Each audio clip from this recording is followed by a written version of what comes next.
Remittance যোদ্ধারা যদি remittance পাঠানো বন্ধ করে দেয়, বাংলাদেশের ইকোনমি এক মাসের ভিতরে ফ্লাকচুয়েট করবে, যা তুলে ধরার মতো ইকোনমির অল্টারনেট কোনো সোর্স বাংলাদেশে রাইট নাও এখনো ডেভেলপ করে নাই।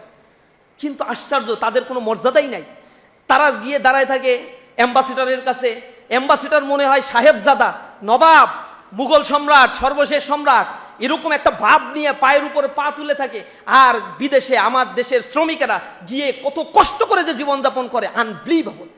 তারা দিনের পর দিন দাঁড়িয়ে থাকে, তার ভিসার প্রবলেম দূর করা হয় না, পাসপোর্টের প্রবলেমগুলো দূর করা হয় না, আবার দূর করতে গেলে সেইখান থেকে টাকা নেওয়া হয়। এইটা নিয়ে ইন্টারিম গভর্নমেন্টের প্রধান উপদেষ্টা একবার আক্ষেপ করে বলেছিল যে আমি বলছিলাম একটা শুভেচ্ছা নামে একটা অ্যাপস ডেভেলপ করতে, এটার মাধ্যমে বিদেশে যারা রয়েছে শ্রমিক তারা আমাদের কাছে বার্তা পাঠাবে, কোনো সমস্যা হলে আমরা এখান থেকে সলিউশন করব। আমি এইগুলা তারে সরকারকে, প্রবাসী কল্যাণ মন্ত্রণালয় বা আমি নির্দেশনা দিলাম সচিবদের, 1 বছর পরেও আমাকে আইসা কি কারণে হচ্ছে না তা তারা বলতে পারে না।